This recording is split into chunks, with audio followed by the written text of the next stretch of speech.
Christie Lamb has had a string of hit singles, and she has just released her fourth album, Truth, although we're actually speaking ahead of that. Truth is a wonderful collection of songs that I found inspiring. Some of them are just pure fun. It's just a really wonderful, uplifting experience. Christie, congratulations on this album. Oh, thank you so much. Those words, what you just said, is exactly what I was going for. So thank you very much. Well, you always love that. So as I mentioned in the intro, we are speaking a few weeks ahead of the album's release because you have a very important appointment to keep before the release, and that is the birth of your first child. I hope you have some miniature instruments set up in the baby's room. Oh, I think that'll be happening for sure. I know we've got a little, one of those first guitar things where you push the buttons and that kind of thing, and the little kicking piano play mats and stuff like that. But I think, every time I have my best friends over and they've got kids, they're straight onto that piano there instead. So, I think it's going to be a noisy household anyway.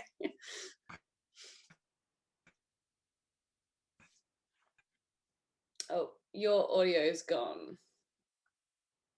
Though, because you're so musical and you started playing instruments, I imagine, young, and you play a variety of instruments. So I'm wondering if you remember your first instrument as a little person.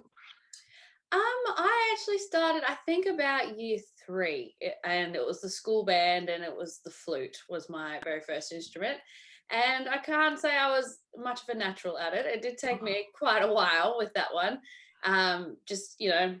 It's a whole different headspace to, piano or guitar, having that mouthpiece in front of you. And I'm not a very good whistler, so I don't know why I chose the flute in the first place, but I did, and I stuck with it. And, I did see out my whole school years with the primary years anyway on the flute. And then it wasn't till high school when I started really singing. And then I found country music, which led to guitar. And Delta Goodrum was big on Neighbours when I was a teenager, and she was sitting there with Born to Try and playing the piano and made me want to play piano. And so, it kind of developed after that, but the very start was the flute, which is a bit of a random choice for me. I'm interested that you persevere with it, because a lot of kids would just go, I'm not going to practice this thing. So do you think that persevering is part of your personality? Yeah, definitely. I have a little bit of a stubborn streak that I don't want to, let things go. I'm like, until I've given it a red hot go kind of thing. But then I also have that side of, I don't think I'm going to be very good at this. So I just don't attempt things as well. Because there's also that side of like, I know I'm good at these things. And then being a bit shy to come forward in certain other things. The other day was the first time I ever played a game of snooker whilst I was waiting for my gig. We set up early, and I was like, I don't even know how to do this, and I felt really nervous. I'm just that kind of person that I've either got to really want to do something and then I'm all in, or if not, I'm a bit cautious. Good at a lot of things. I think your range of talents is probably more than the average person, so I think it's fine. If you think I don't want to play snooker or whatever it is, we can give you a pass. Thank you very much. That's very kind. I also think this baby's probably going to have the best qualified lullaby singer. And your husband's also a musician. So 2 great lullabiers in the house. So have you been practicing your lullabies? I have not, actually, so that's a good point. I will have to get up to scratch on some of them. I've seen a few of the kids' TV shows. Again, when I go over and visit my best friends, I'm like, what is this? I'm so behind the times.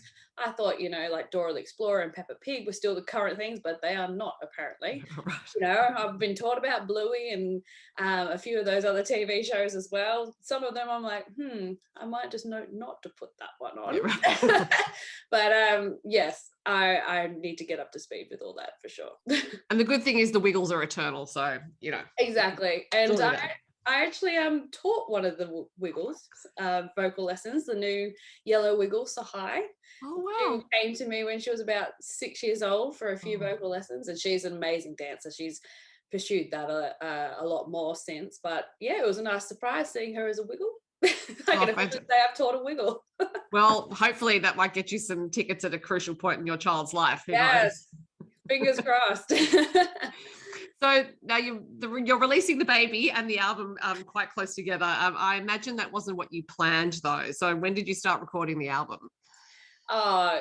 I think the first singles were recorded the first lockdown of 2020 so that they could come out in 2021 with Kiss About It. So yeah, it's been a little while in the making, this album, and same with the baby. It takes a little while in the making, and then just kind of lined up where I had festivals and a few shows and went, well, it actually does make sense if I can make it work. It ends up being a bit of an album tour that I already had at the back end of the year. So fingers crossed, yeah, it all goes to plan. But we, as I've been told by many mums, nothing ever goes to plan. But yes, as you mentioned, you do have some shows towards the end of the year, and I noticed that one is a BNS ball, and I'm wondering if you've ever played BNS balls before. I have done a couple, and actually the rock that I'm playing in November, I think this will be my third or fourth appearance at that particular one. Right. It's just been, obviously 2019 was the last time they were able to hold one, so yeah, it's carried over till now. So I think a lot of people saw that, you know, I'm about to have a baby, and I had a lot of messages going, oh, you know, I understand, can we get our deposits back, or, you know, you're not able to play, we'll have to replace you. And I'm looking going, no, just having a kid doesn't mean you've got to stop. And especially for Jonathan and I, we're both musicians, you know, so if I'm not singing, he's not working either as well. So we still got to make a living and support our kid as well. So luckily I have some amazing grandparents to be 10 minutes away down the road, so it's all sorted. Everyone can be rest assured that I will be showing up to my shows. Yeah, it's interesting though, isn't it, that response? It's like, oh baby, well perhaps the presumption is that maybe you won't want to work you know, once the baby's born, but of course if you've been doing this for a while, it's part of your life, it's part of who you are actually. Yeah, exactly. It's something that I enjoy. It's my own outlet, you know, of enjoyment, and same for Jonathan as well. So yes, we can be day-to-day parents as well, but it's nice to have something for you as well. And I think that'll keep us sane during those early wake-ups in the morning that we know they're going to be coming our way. Yeah. And look, each of the McClymons has children, and there's 3 of them together in the band, and they've made that work. So exactly, it can be done. So as I mentioned at the top, there's a lot of light on this album, which is truth. And that's a really welcome thing, I think, at this point in time, even though we're supposedly post-pandemic, a lot of people are still feeling, I think, a bit stuck in the mud. And so it was just such a joy to listen to that album and feel that. I'm wondering if you actually intended that. You did say at the start that is what you were hoping for. But when you set out to collect those songs, was it like a conscious thing of, oh, these are the songs I want because they're representing this feeling, or did it just emerge that that's what you were working on?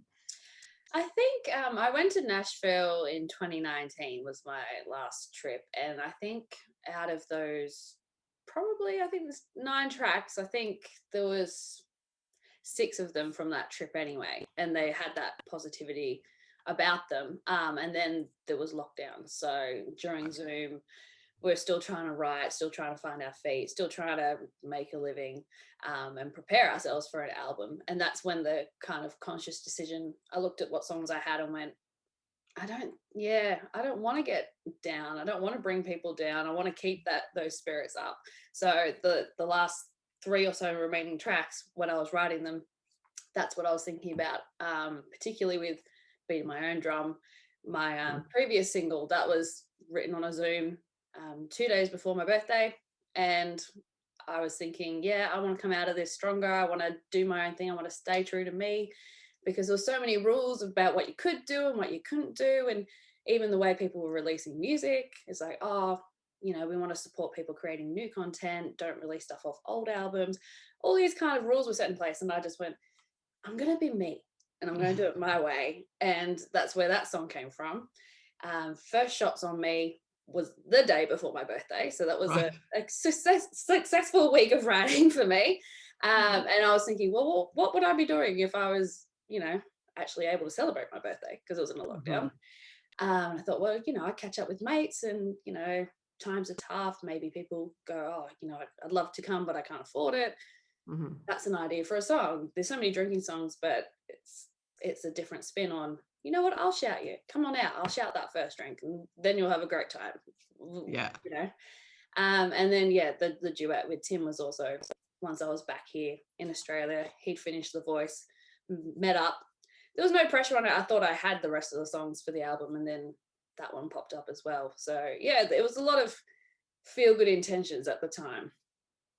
Yeah, I think it's there's no, well, it's an all killer no filler album, which is which one expects anyway. But there's never a point of the album which it felt like the pace was off or like that anything was lagging. So I think people can put it on and really enjoy it as an upbeat soundtrack in the background, or if they want to listen, they can have those great emotional experiences that you have on there, and a variety of parts of life like shouting your friends things.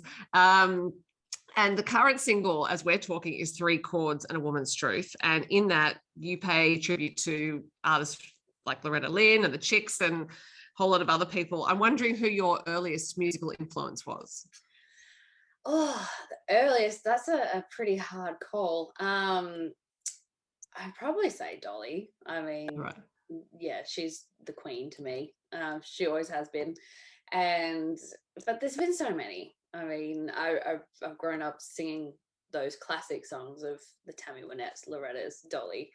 But then I think about, well, what was the actual first song I ever sang on stage? And it was Casey Chambers' Not Pretty Enough. And I was about 11 when that song came out, and it was a big mainstream radio hit.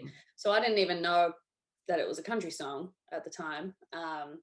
Just getting up singing it, and then I kind of found my way into country from Casey, finding the Dixie Chicks and that route, and then I was hooked. So there's been so many influences since then, but yeah, obviously I listened to the greats when I was young, but the first song that got me on a stage was Casey Chambers.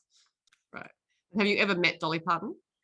No, and I'm kind of bummed because there's like a little connection with Jonathan and Dolly in a way.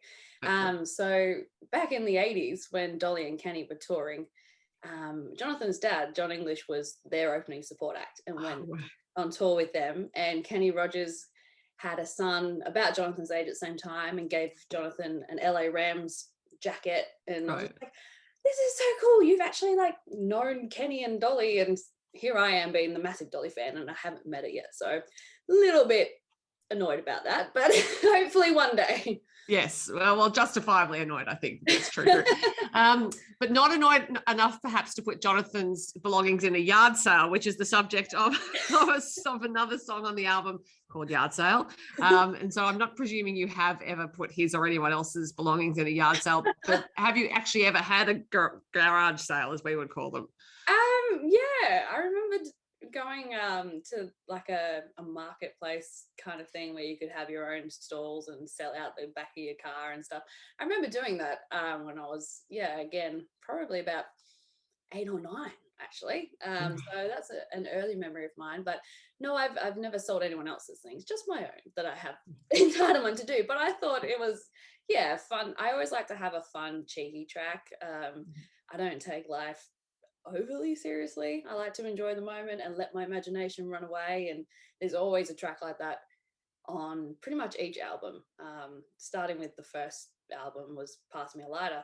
I was burning other people's stuff, ex's things. So there was a bit of a trend at the time. Everyone's like, are you a bit of a firebug? I had a song called Firebug. I have a song called Flamethrower. Pass me a lighter. So I was like, I have to get away from that because people are starting suspicious. But Yard Sale became my new cheeky breakup song. Well, and the setup of the song is great because it's not like, oh, I just don't like you and I'm selling you stuff. There's actually a story within it of where these clothes end up and who's got them now. Yeah, it was a little bit of a nod to Taylor Swift at the start. We ain't ever getting back together. She had that song, and that I was like, that's such a good opening line, and it sets up this whole story of the breakup and what items I still had around the house that he's not collected. So may as well make the most of it and make some money out of it. Absolutely. Now, a different kind of song on the album is You Can't Stop a Girl from Dancing. I think it should probably also be that you can't stop a girl from singing, because if you haven't stopped singing after the past couple of years and all the setbacks, amazing. But has it been hard to maintain that faith? I mean, I know you've been a musician, since you were at school, but I think the past couple of years would have been really testing. So at any point, did you just think, this is too hard? I think I need to think of something else. Yeah, I did. And it was probably, last year's the long lockdown.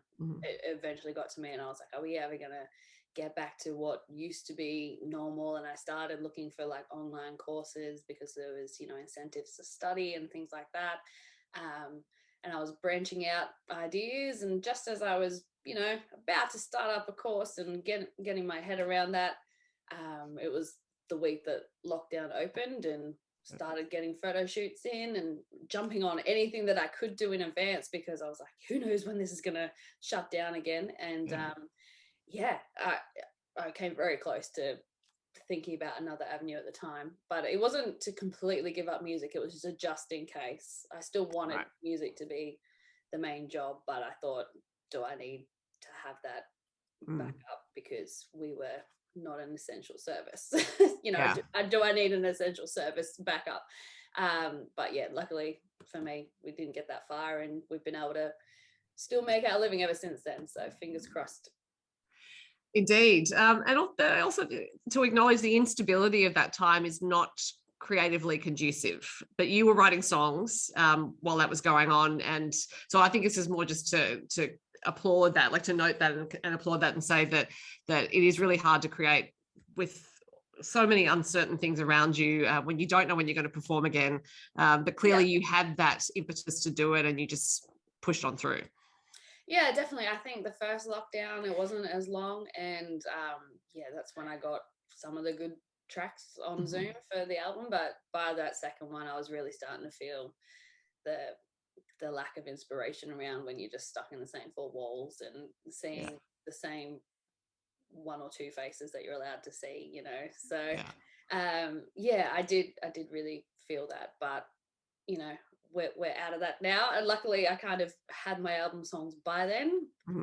Now we're back to the drawing board again, but we can write face to face, so I'm stoked. So you prefer a face to face write to a Zoom? Yeah, definitely. I mean, just unless I knew the person on Zoom, I mean, it's kind of a stilted thing anyway, with internet connections, and if you're trying to play an idea to someone, you can't sing it back with them. If you're like, oh, I've got this melody, play those chords again, it doesn't time up, so it does get a lot harder. So I found it a bit easier if I already had written songs with people in the past, to write with them on Zoom.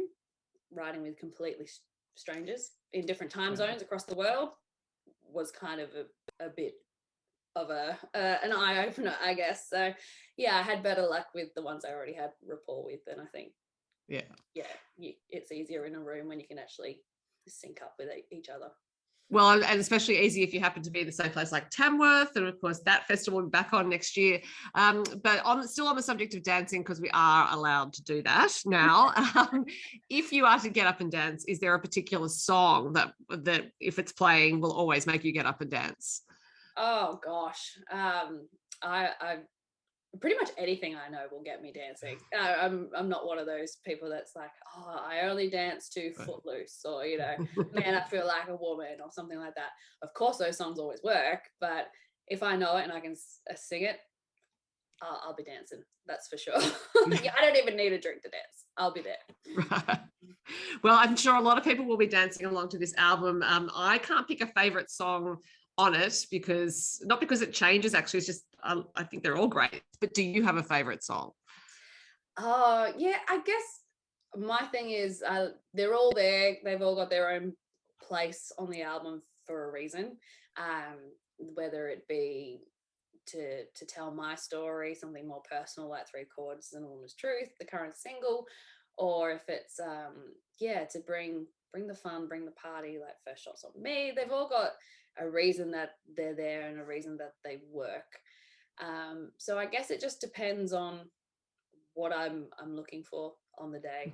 I mean, if it's something that I'm proud of that I've written, then I think the I'd probably say Three Chords is one of my favorites. Just the fact of how to weave in all those artists and song titles subtly, but with my own story as well. So that was kind of more of a challenge than just writing a general love song. You know, you had multiple elements you had to combine. So in that way, I'm really proud of that one. And yeah, then there's other things that have come from true stories as well. And country folk's a bit of a soft spot for me, because we broke down, we hit a kangaroo on our way to Victoria, and it blew up my car. And the local mechanic was 2 hours away, so we got towed 2 hours to there, which was still another 2 hours to our accommodation. So we had a 2-hour taxi ride with all the PA and everything, having to get there. And then we still had another hour to our gig that night. So we had a fan come up and pick us up, bring all our gear, take us there, take us back. But then we had no way home from, where were we? We were about 3 hours from Melbourne. Gosh. And it was a Sunday, so all the little country towns didn't have cars to hire.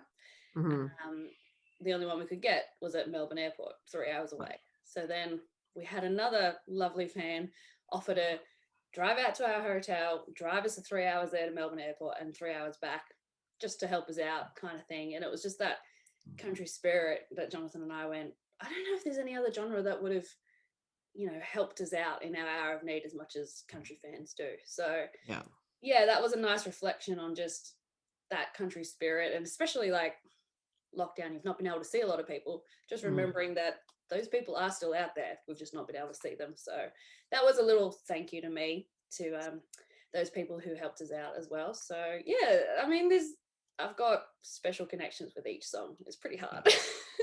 But yes, I should. It's an unfair question to ask you, but that's a great backstory to country folk. So I'm so pleased you told me that. It's so Australian. I wrote it over in Nashville. And the very first day I got to over in Nashville in 2019, I was like, so I just recently hit a kangaroo and it blew up my car. And they're like, hang on, what?